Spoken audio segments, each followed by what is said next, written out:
for a long time, generational change to me really just meant I'm not going to have kids and I'm going to stop this lineage from happening. We think faster than we speak. Why are we afraid of failing?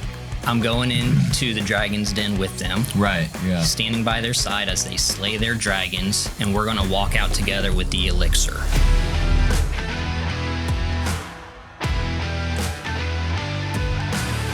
Davis, thanks for joining us today. Let's we have go. Davis Atteberry on the podcast. Let's go. Davis, tell us a little bit about what you do. I do a little bit of everything in the sense of I help take people from maybe they're feeling a little stuck, unsure of where they want to go with their goals, whether they're a golfer or a non-golfer. They're trying to come back from an injury. They have a thing that's just pestering them that they just haven't been able to get over for a couple months, a couple years since childhood. So what I do is I take people through a process to dive into those things by looking at the root level, the root being the words that they're using, to go into what is happening to create change. So wow, gotcha. It's a observation to start, and then action comes after the observation occurs. Cool. So you said you're a golf mindset and performance coach. It's like golf therapy. Golf therapy. I need all sorts of golf coaches. A lot of people start playing golf and they say it's therapy to them. And a lot of people leave the course feeling like they just went through 12 rounds. Right. I feel that. Absolutely. Yeah, I feel like golf, maybe for some people, it does therapy for them. On the other hand, some people it's the opposite. It like brings up all your rage, you know. and for a strong mix of the both, it's they're unclear of what it's doing, right, and unsure of how then that is impacting whether it is their game that they're trying to improve or their life outside the course.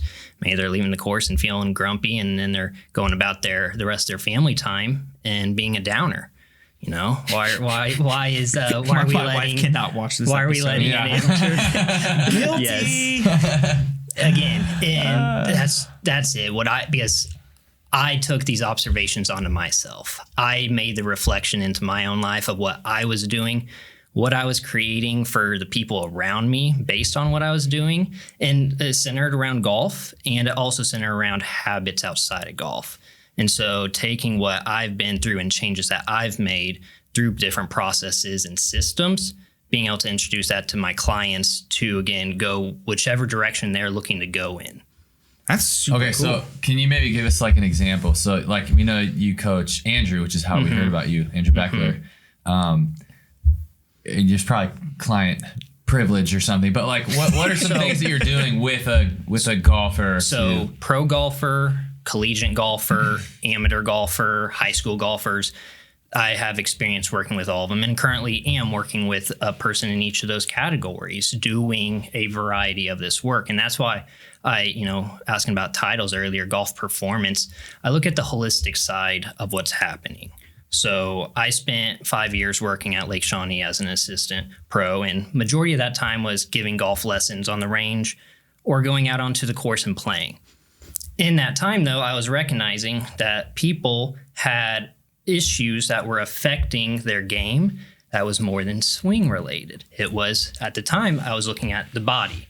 What is their physical capacity to move this golf club around in the way that they actually want to do so? And so I started taking my time and researching into golf fitness, and that was also a passion of myself because I was going through my own health journey in that time. So again, what am I doing for myself and how can this be reflected outward into these people that I'm helping? So golf fitness, I'm working with people on their mobility, their strength, power, while again, at the driving range in these lessons. And I start, okay, well, I'm going to communicate with you a lot outside. What are you doing day to day? Working with an app system to again, give them more of an experience versus, hey, I went to an instructor for an hour on the range. Right. Got some tips. Got spoken to a lot, and then it just goes away. Maybe it sticks, maybe it doesn't. Right. Again, I spent years doing that to then understand how that was a failed model to learn from it, to then reapply my coaching model into what I have today to be, again, more effective and more stick worthy. And that is, again, asking more questions instead of giving answers. Marriage advice. Yeah. Questions pull, answers push. And so if I'm trying to get stuff from my clients, I'm going to ask them a lot of questions and let them lead the way. I'm going to pull on threads.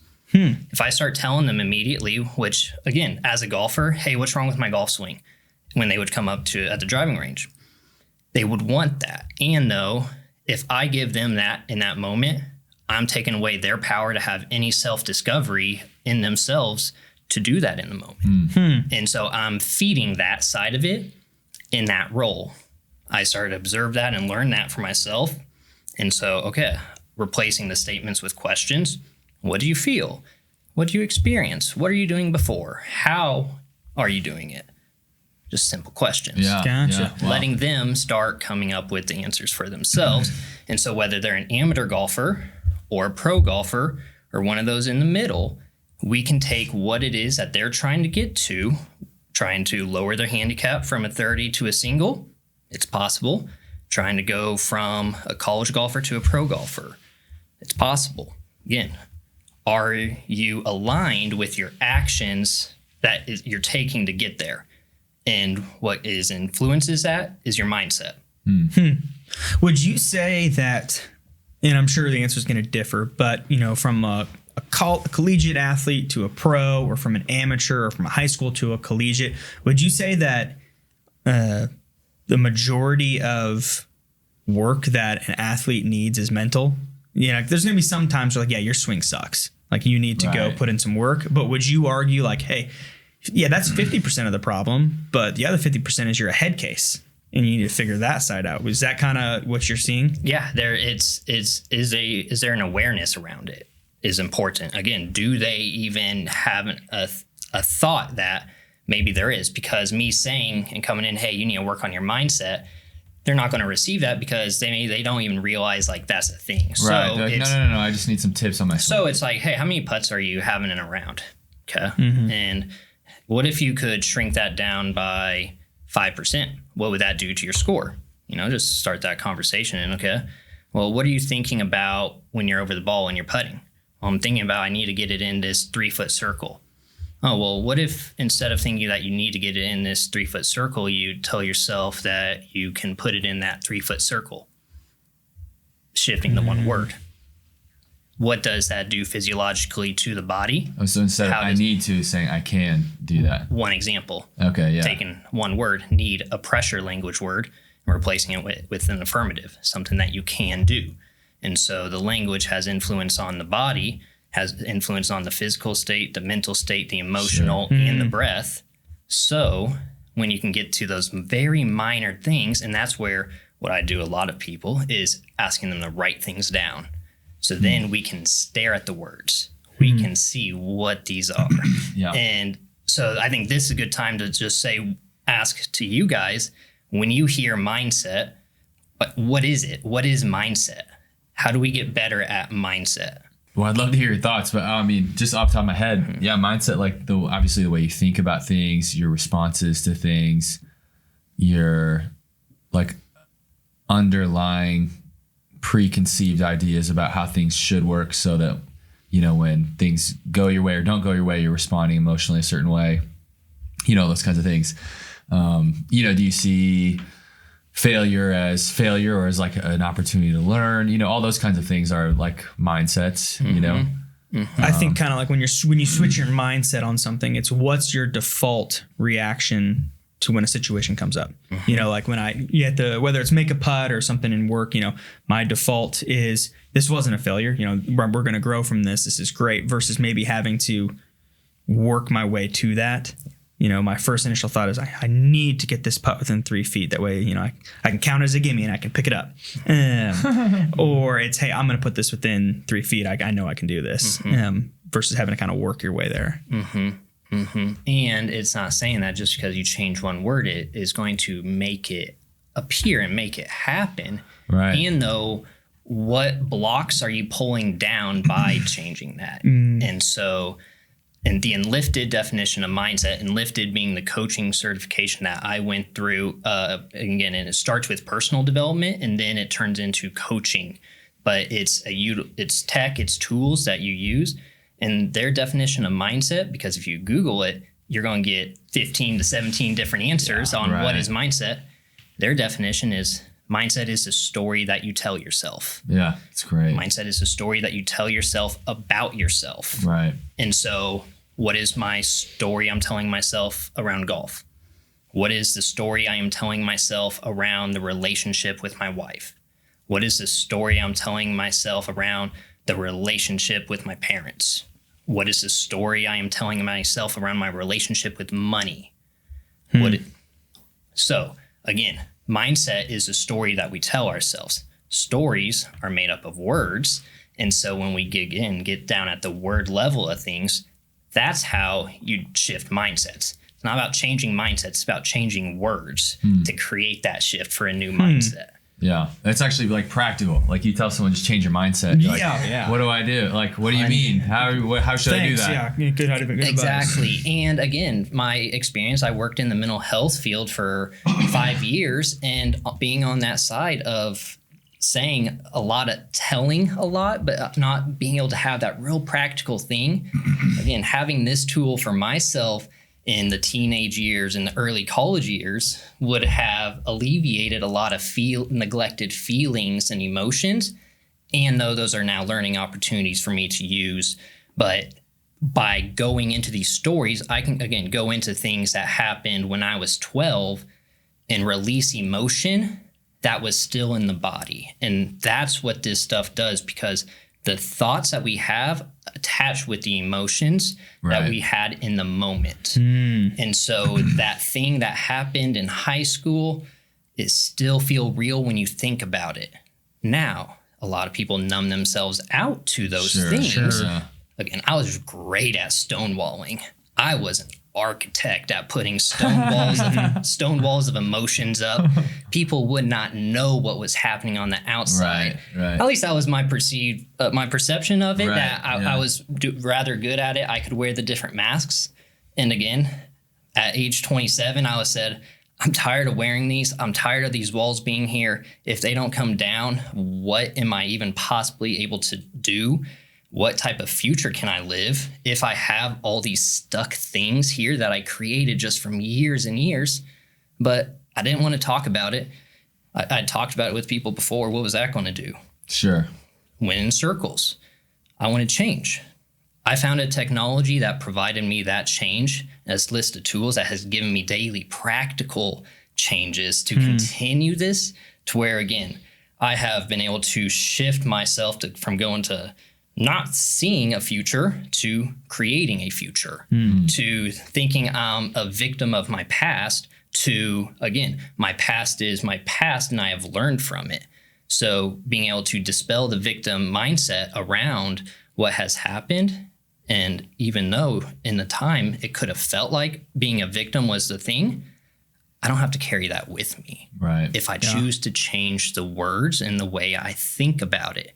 And it's a lot easier to think about things when we put the words on paper. Right. So, again. So what was the technology that you're talking about? And so that's what Andrew mentioned briefly in his interview with you guys, and that's the 4-step method. The 4-step method is this process of taking thoughts and memories in our heads, whether they're true or untrue, putting them on paper, and creating this emotional detachment from it. So when we are thinking about things, again, something that's just been annoying us for the past month, work task, whatever it may be, it's right here in our face. When we get it on paper, it starts to pull away. And then when we read it out loud, that second step pulls away just a little bit more. Then when we slow that pace down by 70%, now it's out here. Now we can have a little bit more bigger vision of what's happening. Then when we add that breath in there at every period, commas, and sometimes other sentence breaks, now we're sitting in the theater, watching what's happening, full observer mode, no longer in the story.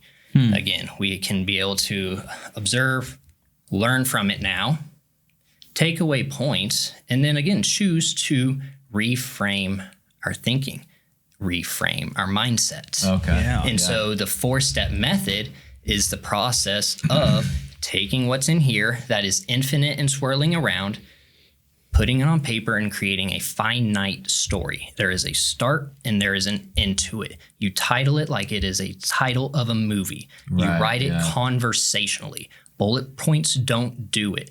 You write it out. You describe the feels again as if you are telling it to someone, but we speak faster than we write.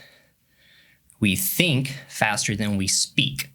So we slow down the storytelling process. And so again, if we struggle with just making decisions, I have all this stuff going on, I just don't know how I'm going to handle it all. Hey, pick up a pen, write all that you have to do down, make the list. Cool. What do you feel after that? A lot of times people, what felt like 70 things just actually was 7 things that they wrote down. Yeah. And you take this clutter and you create mental bandwidth for yourself that you were unaware of before. And again, the unaware of it because we're just used to what we've been experienced, what we learned from when we grew up, how we were exposed to different things. Some people may have more things to work on than others. Some people have more calluses in their life than others. And some people have these, if you work out, you understand, if you tore a callus before, like how irritating that can be. Well, some people are just going and just picking at those things and just because they're just rethinking about it versus, again, taking that time to smooth it out, stop running into it so much. It's not about forgetting the past. We make clear of it, put it aside, and then you can look back on it and speak of it. That's super interesting, super cool. Here's my question. As you said, you are a golf mental and performance coach. Are you doing that like over Zoom? Or like, I feel like, having a conversation with you one-on-one is so much easier to, process this out. But how does that work, online? Yeah. Zoom and Google Docs is how I operate my business for the majority part. So I can do this work in person. I could, if there's something that was bothering you top of mind here, I could slide this notebook over to you and have you write it out. If we were in different states, like I have quite a few clients on last night, I was on a client call with a girl that's in South Carolina. And Zoom and Google Docs, we were able to go through our process of, for her, she was looking at what it was she was trying to achieve. So she wasn't feeling stuck. She's in her 3rd year of playing collegiate golf. She knows she's good. And so she was just struggling getting results for all 3 days of competition. And so I had her write out, what do you want the outcome to be? She had never put in those words onto paper before. And so we did the 4-step method there. And we go from a feeling of a little bit of confidence, slightly unsure if it would actually happen, to ownership, power, yes, it can happen, and surrendering if it doesn't happen. And to golfers, how can you surrender to the results and just be out there and be present versus thinking about 3 shots ago or 3 shots ahead from now?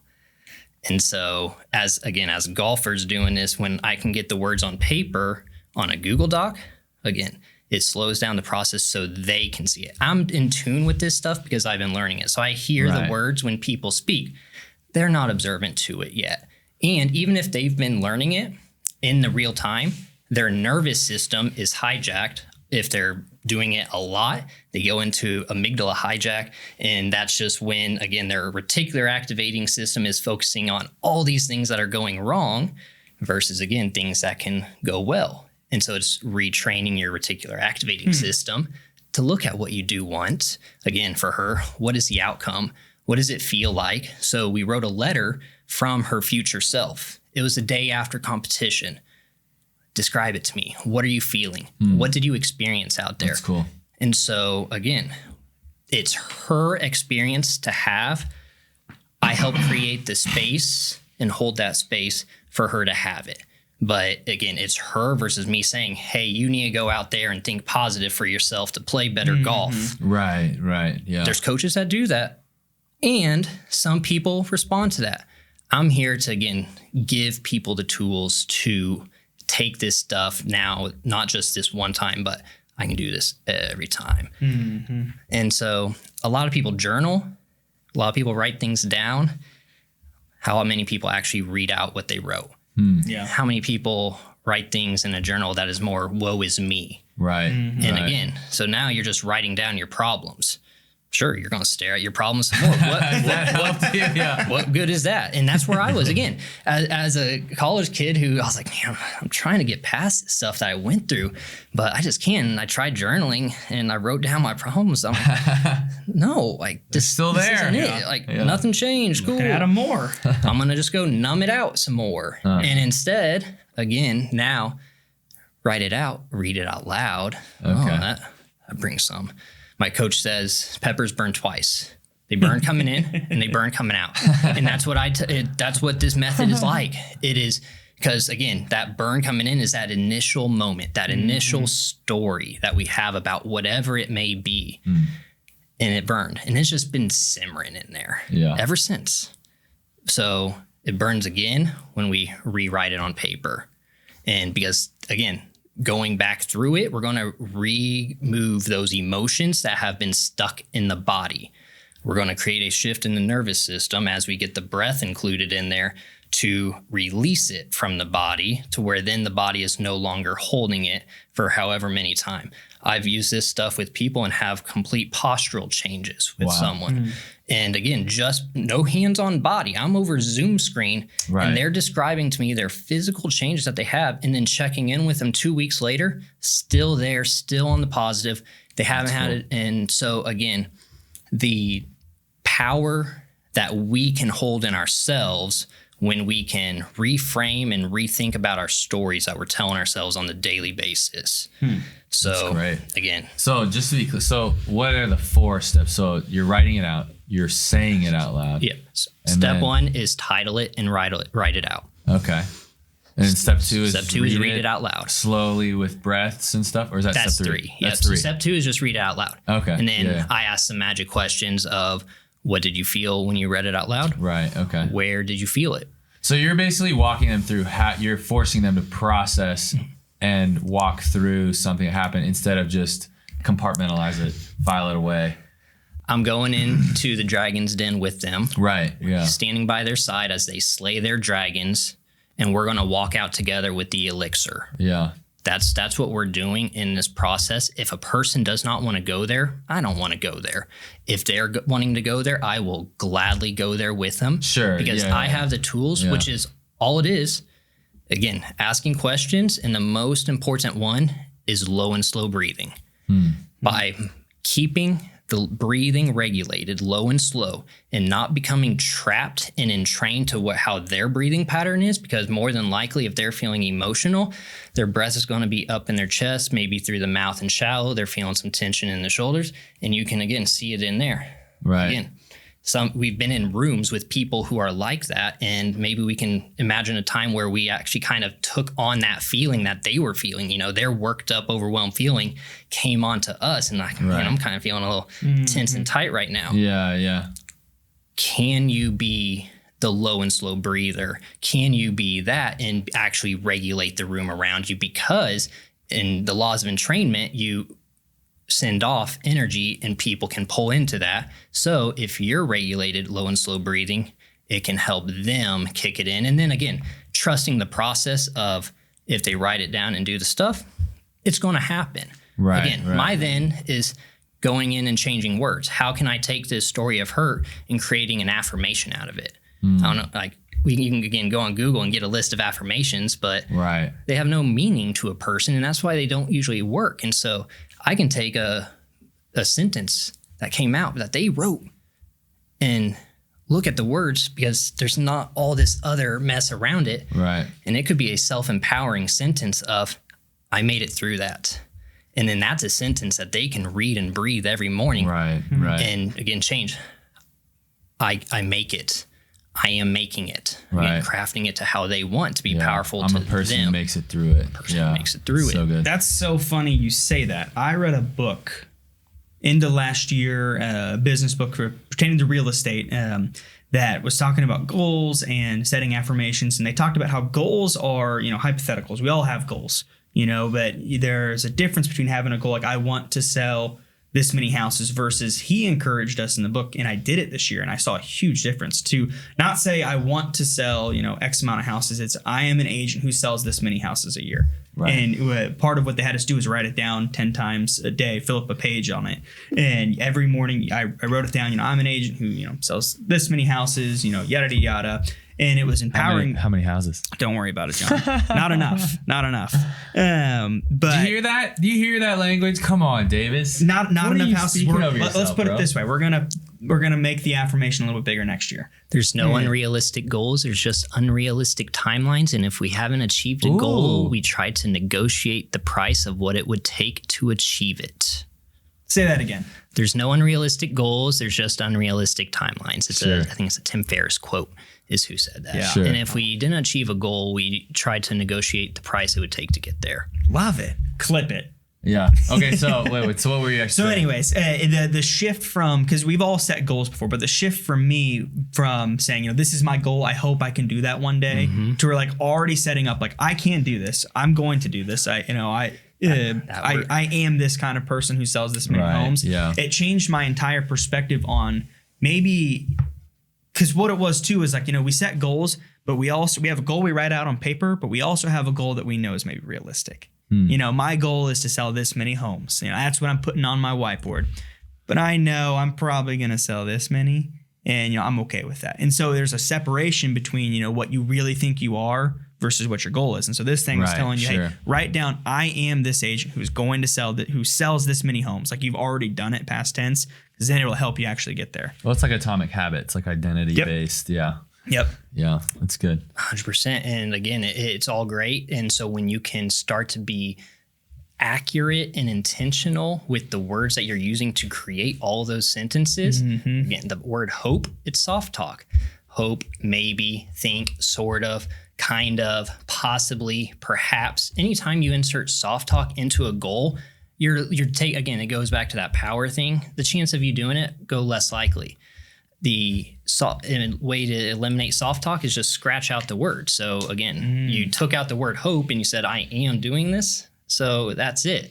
So when we can understand that these soft words in our language are creating conflict, because it basically says, maybe I'll probably not. So it's not a big deal if I don't achieve that, when some part of you inside deep, and that's the soul side, wants that. And it knows it's possible. But this soft talk that we use is the way for our ego to try to say, and don't try for that. I'm comfortable with what we have on here. Yeah. And so you find that's like hedging against failure. Like, I don't want to fail. So why are we afraid of failing? Well, right. Yeah. In reinterpreting it, I have reinterpreted failure as I fail forward. And so if I come across something, I'm failing forward, I'm not going backwards, not negation acknowledge, I am going forward. And so when you can pay attention to, again, and it's easy to say, it's a learning opportunity, failure. Failure is still failure. You didn't quite achieve what you wanted to do. Right. It stings. It's a road bump. Right. Again, it's up to you on how big of a bump you're making it. And the words we use either create mountains or they create molehills. And so again, I have this huge, how am I ever going to get over this? How can I get over this? Interesting. I think what I think is most interesting about this conversation that we've had so far and where it is headed is most of our listeners aren't golfers. And I think there's so much about what you do that goes, you said golf is your niche, but I think there's so much of this that goes beyond golf. And there's such a wide target audience for what you do, whether you're a business owner, a pastor, just a husband who, has, wants to be a better husband or a better father. So you said you work with lots of different clients. Golf's your niche, but you have others. Can you share what kind of industries or what, Yeah, 100%. What they do? Yeah. So I have people that are business owners, business operators. I have therapists that I work with.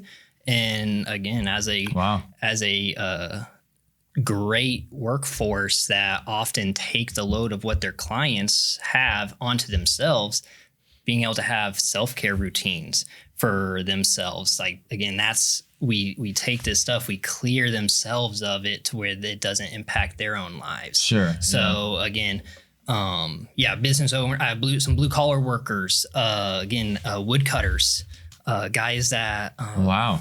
again, are trying to, they came to me initially because they had to make some pains in their body and they were looking for some mobility routines. And then I give them this other thing as well, give them what they come to you for and then sprinkle in the extras. That's something I've learned as being a business owner. And in doing that, it's, hey, what if you say this sentence before you start your mobility routine? And what if you do it with some breaths before? Because then you can start to unlock your body instead of just hopping on that foam roller every night and bashing out your quads because they're tight. And so down-regulate your body first. Let your body know, hey, we're about to get some movement in and I'm going to take care of you right now. And then go about whatever it is you're going to do. And so it's building a connection with oneself is what I'm doing with this work. And to have a full connection with yourself, it's the physical body, it's the mind. And when you have those online, you can connect with your soul. And so if I can have people set certain practices for themselves, again, it's not my practice, it has to be their own.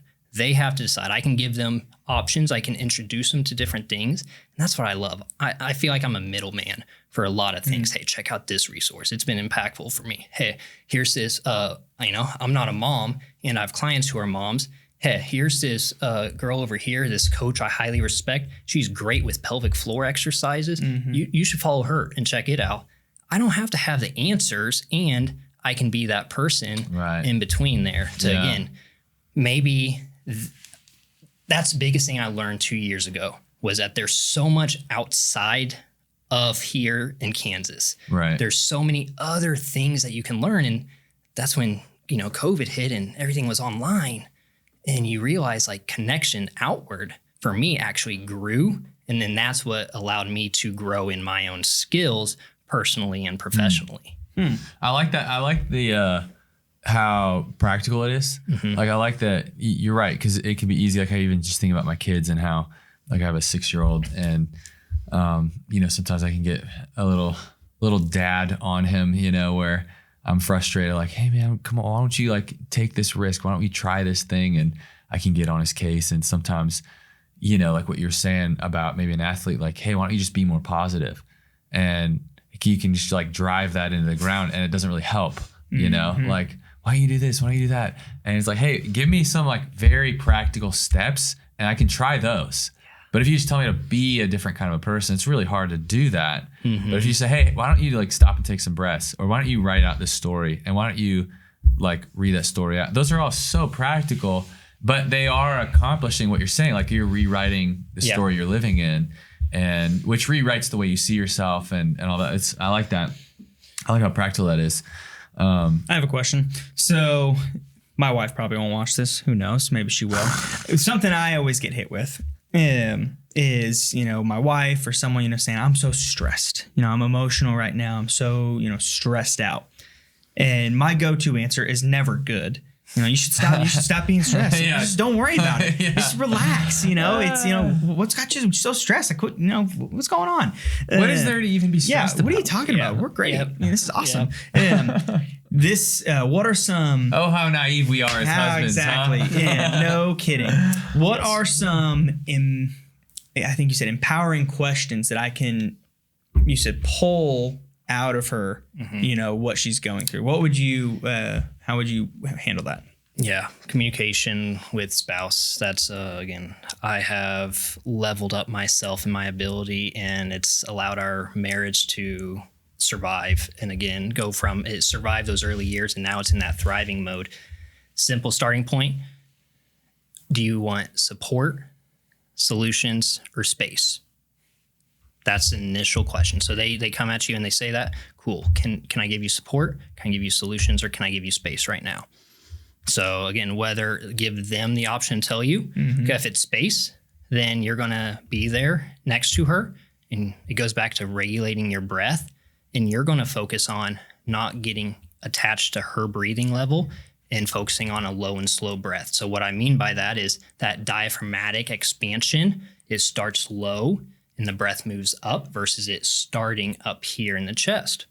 And so if that's what her answer, you just stand there and breathe and do that.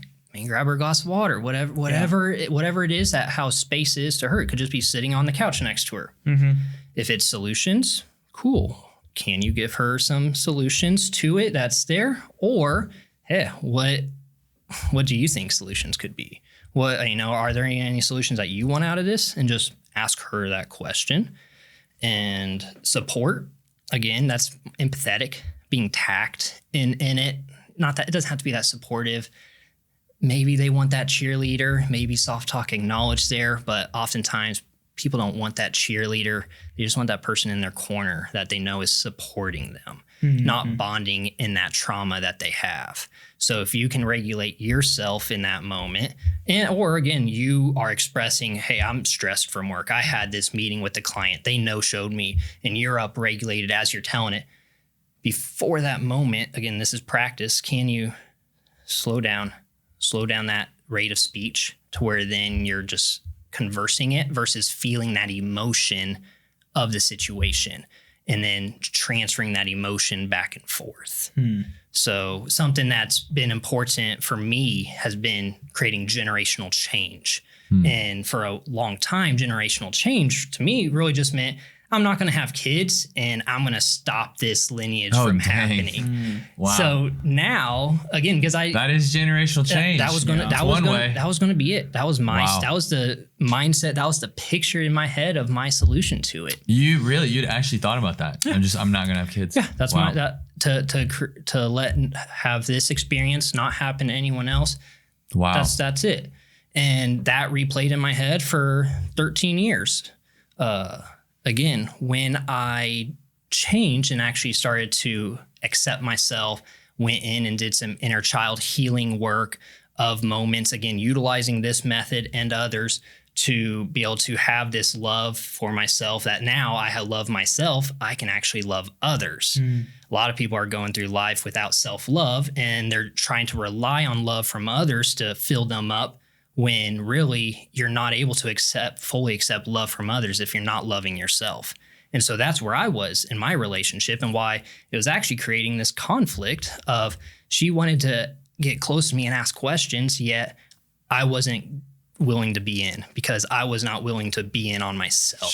Sure. And so doing that, again, that's being able to create generational change to now then I can teach my future kids these answers, these skills to then prolong themselves. In the meantime, I'm going to educate high schoolers. I'm going to educate college kids. I'm going to educate people in their 30s, their 40s. I got clients in their 60s that I'm giving these skills because what's the biggest thing on deathbed? It's regrets. Regrets are a lot of times stories kept in the head. So if we can shift a story that we have going on sooner rather than later, I'm going down that road is where I'm choosing to. And so, the leadership of being a father, fatherhood, what are you passing on to kids? What are you not just passing on to your kid, but generations to come? I got into permaculture this past year. And what is that? Permaculture is a form of gardening, but you're thinking more holistic of, again, what does what I'm doing to the soil today affect 7 generations from now? Oh, that's How cool. can I turn problems into solutions? And so it's using your land to your fullest ability. We have a small place here in town, not too far away from here. So it's not like we have a huge plot of land. And though I treat it, though, as my duty to take care of it. That's because cool. I have made this agreement with this, all that is around me, my wife, that is my partner, the dogs that I bring into my house, these animals, it is on me to give them the love that I want to give. Where does that come from? Like, how are you coming to this place of like, cultivating the land, like where does that, was that just like a cool idea you came across, or? No, it's again influencing. My dad was a veterinarian, so I grew up on farms and seeing different processes of how cattle were raised.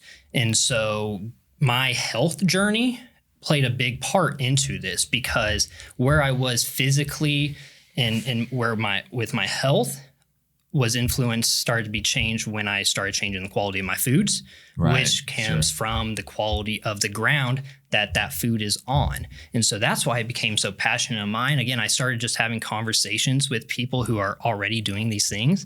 I'm like, oh, I can introduce this practice here. I've seen what you've done with your third of an acre. My coach, Dave, has this amazing homestead on a third of an acre in Virginia. And again, he can become self-reliant on food and produce and have a connection with all that he is consuming versus just going out and getting some burger from a random place because that's food.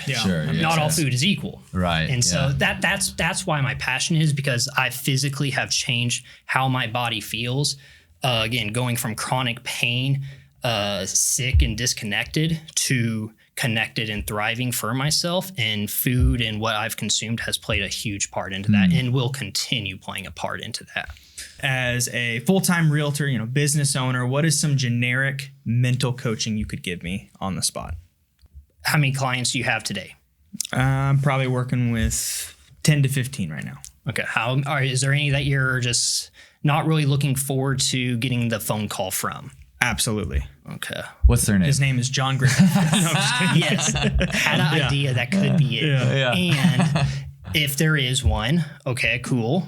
Write that out, because you keeping that inside, again, whether it's just like him and his wife just kind of are always on different sides of where they want. And so it's kind of a headache of trying to kind of just get the information that they want. And so you can just kind of write down your initial thoughts around it, because that allows you then to show up in conversation without this running around, floating around TV show that's just playing in the background. Right. You've got it out. You've turned down the volume on it. And so then it turns into, okay, well, what if you could actually take this into your clients? Have your clients ever written down what they're looking for and going through, okay, hey, I want you all to write out, what is this house that you're wanting to get? What are the aspects of it? Don't talk about it. Get it on paper for it there. And so, again, real quick, real time right there. And though it again turns into what type of, and you did this slightly with your goals of how many houses you're trying to sell. What type of realtor do I want to be in 5 years from now? And writing out 5 years from now, what is it? What is your life? Yeah. What do you have? What have you accomplished? What do you do? What does your day-to-day look like? And writing out that perfect day 5 years from now gives you that vision that then you can look back to every day, versus just thinking, oh, it's like, maybe it'll happen, maybe it won't. It's like, no, you wrote it out, so it can happen. Yeah. It's, again, getting the frequency of your body to be in alignment with the frequency of your words, and then the things around you appear as you want them to be. I love that. Yeah, I'm going to do that, actually. I love the idea of, it's not in my line of work, it's not always a numbers game. Sometimes it's what kind of quality of life do you want to have? You need to sell, this many kind of homes, serve this many clients, but it's also what kind of realtor do I want to be in 5 years? Well, I'm the kind of realtor that I want to be the kind of realtor where, I'm not chasing and begging for business. People want to work with me. I have time to go coach my kids' soccer games or go do other things. And, writing down, what that looks like in 5 years. That's super interesting. Yeah. And again, same thing if, for being a pastor, and another way to look at it, just change the view of how we look at it. Ask yourself these 3 questions. Who have I been? Who am I now? Who am I becoming? And again, who am I as a pastor? Who have I been as a pastor? Who have I been as a realtor? Sure. Who am I now? Who have I been as a father? Who am I now as a father? Who am I becoming as a father? Who am I as a son? Who was I as a son? Who am I becoming as a son?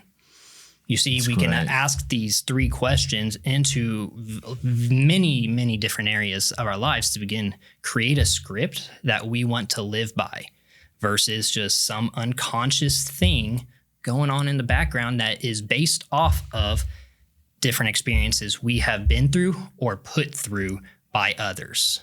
What are 3 things amateur golfers need to be doing to have a better mental game out on the course?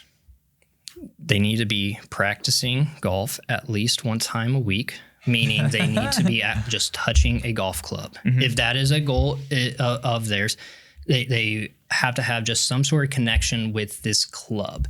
It could be juggling golf balls at home. It could be chipping some wiffle balls, things like that. But building just a confidence with your clubs and these things that you're holding, because unlike your other sport, you have your racket sports, but there's no reaction time really in golf. It's all the time in between. So to be a better in that mental state, you have to just have confidence with that equipment that you're using as you come up to it.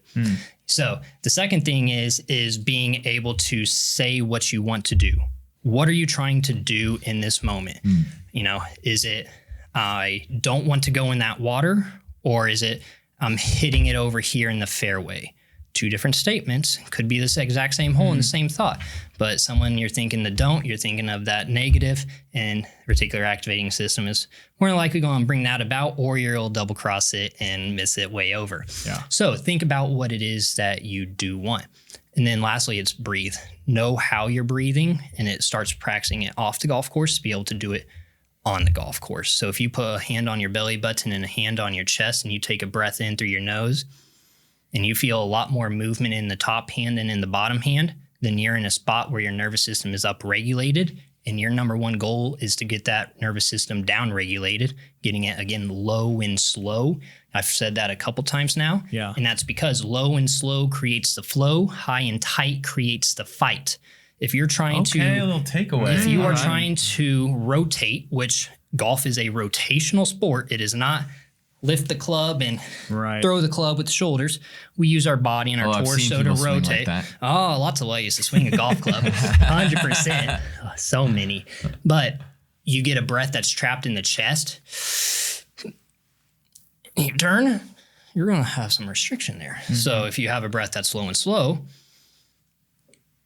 it's a lot more easy, a lot more fluid. And what I'm getting at, though, is that you're going to make so many golf swings over a round of golf.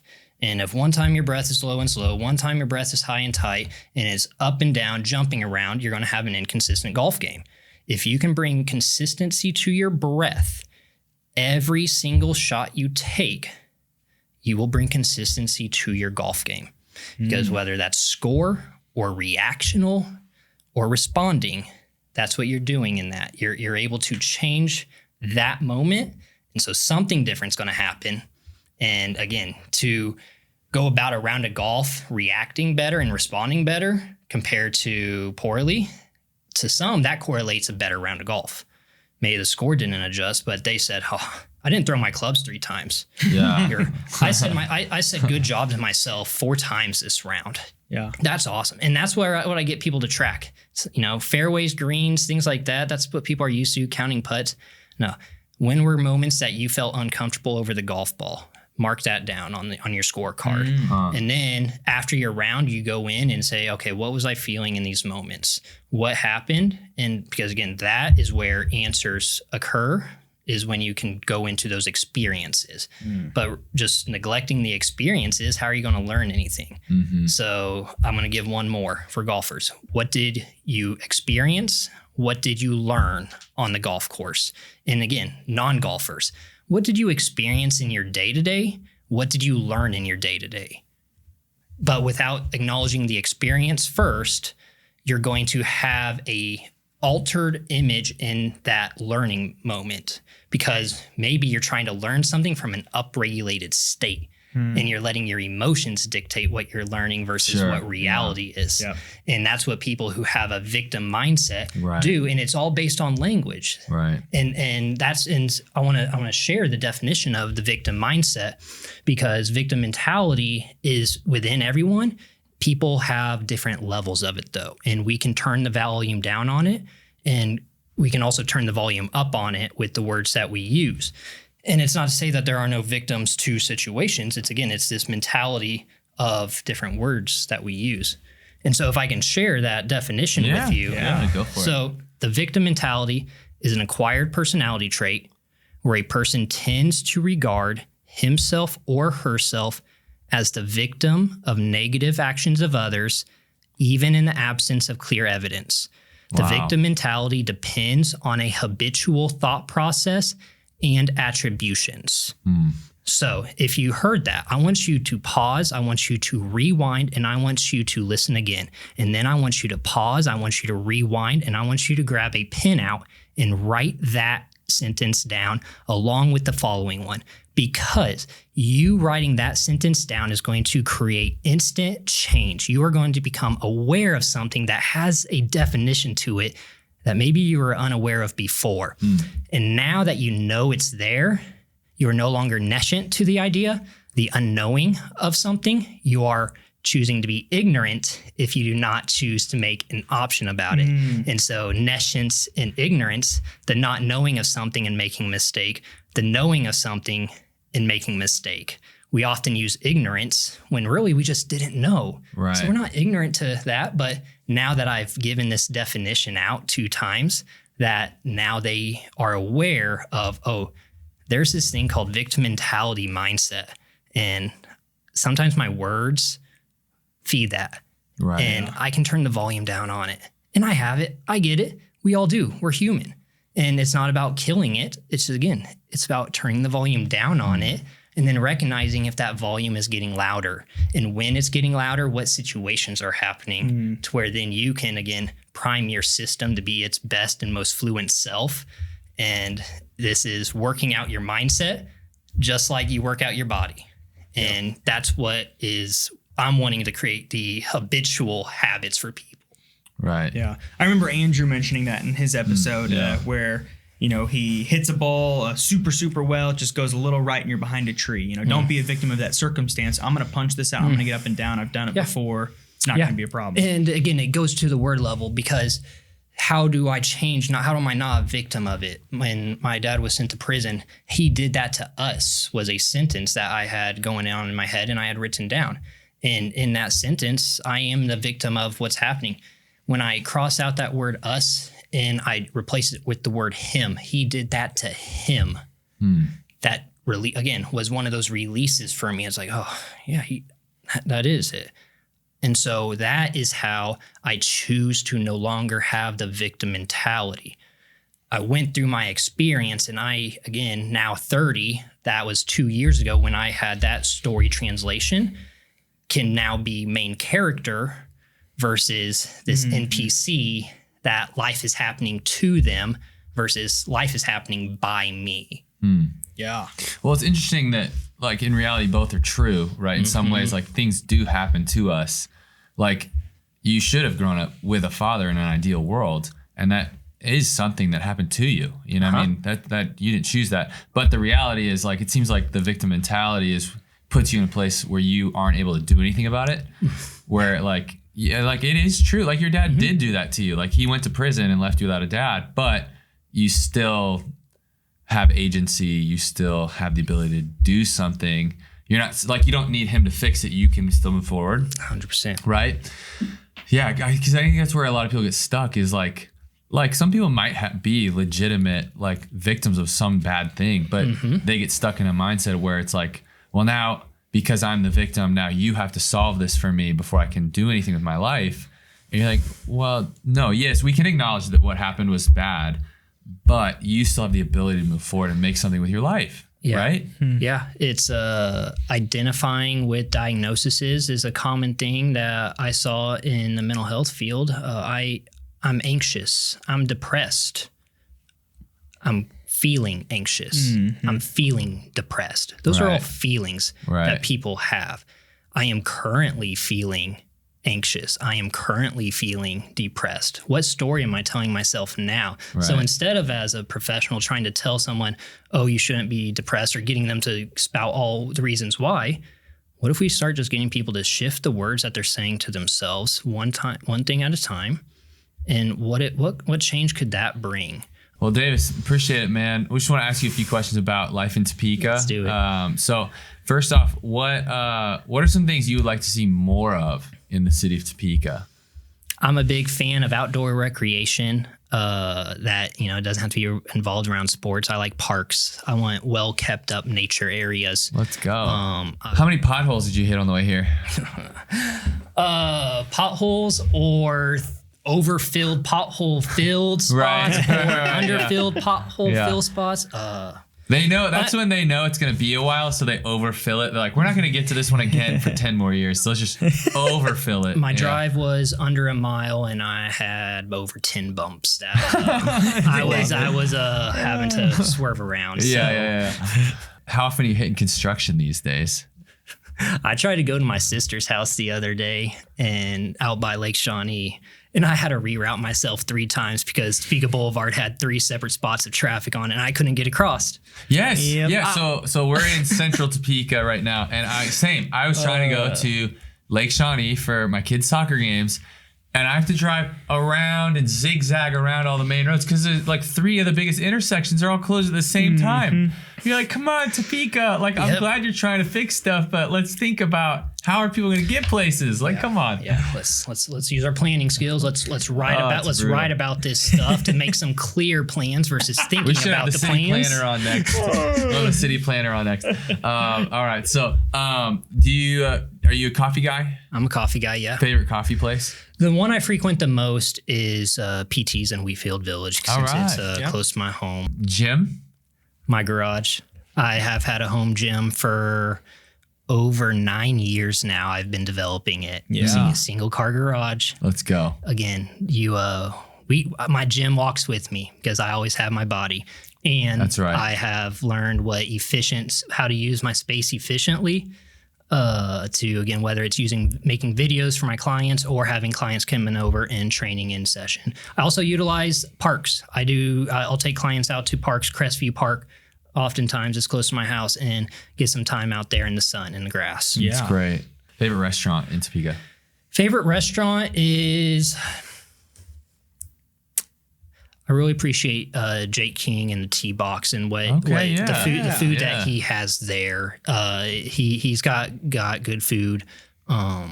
Close second is Zhang's Thai Kitchen. That's probably that every week. Literally every interview, that's people say where Zhang's my Thai wife and I Kitchen. are getting our food from. That's why no one can get a reservation. All our guests are getting reservations. Oh, I've never had a we only do takeout there. Oh, and it's great. It's always a pleasant conversation. Yeah. I respect them, and it's good Thai food. I love awesome. how you said the Tea Box under restaurant. You didn't even not even from like a simulator or entertainment. It's like I just love their food. Yeah, their food is great. Lunchtime for events, they do catering. Yeah. And Jake is very much here wanting to serve and help and create that positive experience, and he is so good at it with his team that he has with him. Love it. I agree. They're really cool people. I really like them. Home Depot, Lowe's, or Menards? Lowe's this year because that's where the majority of family got us gift cards to for Christmas. Okay, let's go. Yeah. And so that's where I was leaning at this past year. Dude, the like, tool place gift card is a game changer. It's such a hey, what can we get you? Yeah. Because I'll find something to use there. Absolutely. And, Absolutely. Yep. Love it. Awesome, Davis. Thanks so much for joining us. Appreciate it. Appreciate you, Super man. appreciate Great. you guys. gosh. I appreciate you guys for Absolutely. having me and giving me Appreciate the it. space to talk. Oh, where can people find you on social media? Yeah. So Instagram, you can find me at davis.atteberry.coaching. You can find me there. And as an extension outward, I would like to gift 3 free sessions to the first 3 people that hit me up after listening to this session to experience what this method could be like. So again, whether you're trying to move away from something that you're stuck in, or you're trying to figure out how to get somewhere that you're trying to go faster, it could be for you. So reach out, you get a free session with me and experience what this process is like. And again, for being grateful host, I'm going to extend that out to each of you two as well. Thanks. So Love thank it. you. Thanks, Thank you for your guys. time. Yeah. I greatly appreciate it. Really do. Appreciate you, Absolutely. man. Sweet. Absolutely. Appreciate your time. Yes.